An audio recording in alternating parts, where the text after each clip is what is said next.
আমি শুধু একটা কথাই ভাবি, এইরকম স্বপ্নগুলা শুধু কি আমি দেখি নাকি আরো কেউ দেখে? এত ভয়ানক স্বপ্নগুলো আমি কেন দেখি?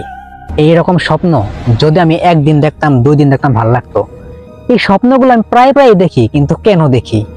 সেই রকমই একটি স্বপ্ন আমাকে এত ভয় দিয়ে গেছে জীবনে, যা আমার কাছে বাস্তব মনে হয়। একদিন আমি স্বপ্ন দেখি আমি মইরা গেছি, আমার বাবা মা আমার লাশের পাশে বসে কত কান্নাকাটি করতেছে। আমার লাশটা গরম পানি দিয়া, বড়ি পাতা দিয়া ধোয়াইতেছে। আমি আমার লাশের ভিতরে ঢোকার চেষ্টা করতেছি, কিন্তু পারতাছি না। আমি আমার বাবা মাকে বলতেছি, মা বাবা আমার কিছুই হয় নাই, দেখো আমি তোমাদের সামনে দাঁড়াই আছি। কিন্তু তারা আমার দিকে তাকায় না, আমায় দেখে না। নিজেকে এত শূন্য মনে হইতাছে, এই দুনিয়াতে আমার আর কেউ নাই, আমি এখন কোথায় যাবো? তো আমি দেখলাম আমার জানাজা নামাজ হইতাছে। জানাজা নামাজ শেষ কইরা আমার কবরস্থানে নিয়ে গেতাছে।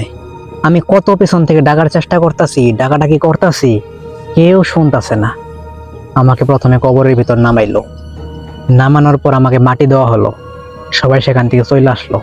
কবরের ভিতর আমি একলা, আর কেউ নাই, শুধু আমার দেহটা আমার সামনে শুয়ে আছে আর আমি বসে আছি। কবর থেকে আমি ওঠার চেষ্টা করতেছি, কিন্তু পারতাছি না। মনে হইতাছে এটাই আমার সারা জীবনের একটা অন্ধকার ঘর। সেই সময় আমি শুনতে পারলাম আমার চারিপাশ থেকে কত মানুষের কান্না, আর্তনাদ, কষ্ট, এগুলো আমি শুনতাছি। যেহেতু স্বপ্ন, আমি দেখলাম আমি ধীরে ধীরে কবরের উপরে উঠতেছি, মানে এই খোলাসা দুনিয়ায় আমি আবারও আসতেছি। দুনিয়ার উপরে উঠলাম, মানে সেই কবরস্থানের উপরে উঠলাম। উঠার পর দেখি আমারই মতো অনেক মানুষ।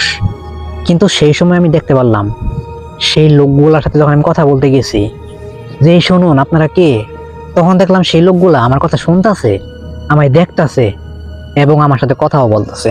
তো সেই সময় তারা আমায় বলল, ধীরে ধীরে সবকিছু ঠিক হয়ে যাইব, চিন্তা করো না, নতুন তো, আস্তে আস্তে সবকিছু মানিয়ে নিতে পারবা। তখন আমি তাদের কথার আগামাথা কিচ্ছু বুঝি না, মানে তারা কি বলতেছে আমি কিচ্ছু বুঝতে পারতেছি না। আমি তো জীবিত, আমি তো মরি নাই।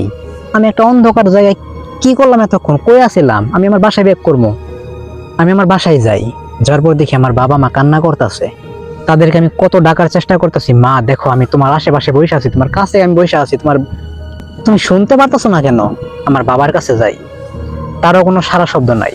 আমার প্রতিবেশীরা শুধু আফসোস করতেছে। তখন আমি ভাবলাম আমি মনে হয় সত্যি মরে গেছি।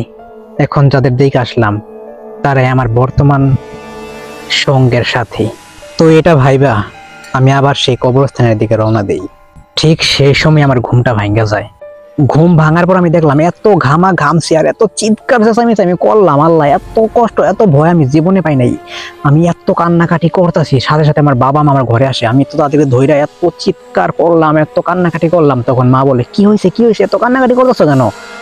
তখন আমি বললাম, মা আমায় ক্ষমা করে দাও, তোমাদের সাথে যদি কোনো ভুল করে থাকি আমায় ক্ষমা করে দাও, আমি খুব খারাপ একটা ভয়ানক স্বপ্ন দেখছি। তখন আমার বাবা মা দুইজনেই বলে, আরে পাগলি, শুধু তো স্বপ্ন দেখছো, কান্নাকাটি করে না, কিছুই হইব না, এটা একটা দুঃস্বপ্ন, ভুইলা যাও। আমি কেমনে ভুলবো? এটা কি ভোলার মতো স্বপ্ন? কি দেখলাম আমি? স্বপ্ন তো স্বপ্ন হয়, তা তো বুঝতে পারতেছি, কিন্তু এত ভয়ানক স্বপ্ন অসম্ভব। তো এইরকম ভয়ানক স্বপ্ন আমি আর দেখি না, কিন্তু স্বপ্ন আমি দেখি, কিন্তু এত ভয়ানক দেখি না। তো এটা একটা ছিল আমার জীবনের সব থেকে ভয়ানক একটা স্বপ্ন। তো আশা করি এই স্বপ্ন যেন আর কেউ না দেখে। তো এই ছিল ঘটনা। তো মাই ডিয়ার অডিয়েন্স, স্বপ্নের ঘটনা আমি শেয়ার করতাম না, যেহেতু স্বপ্নটা একটু অন্যরকম, তার জন্য আমি শেয়ার করছি।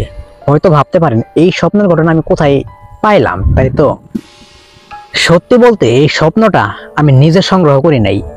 এই স্বপ্নটা আমার বউ তার বাপের বাড়ি থেকে কোন এক মহিলার কাছ থেকে সংগ্রহ করছে। তো সেও তাকে বলছে এবং আমার বউ তার কাছ থেকে শুনে আসছে। তো আমি তা একটু সাজাই গোছাই বলার চেষ্টা করলাম। তো জানি না কেমন লাগবে, যদি ভালো লাগে অবশ্যই একটা লাইক করবেন। না, এই ঘটনা লাইক করার কোনো দরকার নাই। তো আপনারা যদি প্রতিনিয়ত একটি করে ছোট ছোট ঘটনা শোনার আগ্রহ করেন তো আমার চ্যানেলটা সাবস্ক্রাইব করবেন। আর আমি শাহিন আসতেছি আগামীকাল আবার রক্তহীন করে একটা ভৌতিক ঘটনা নিয়ে। সেই পর্যন্ত সবাই সুস্থ থাকবেন, ভালো থাকবেন এবং fair on black magic YouTube চ্যানেলের সাথে থাকবেন। ধন্যবাদ।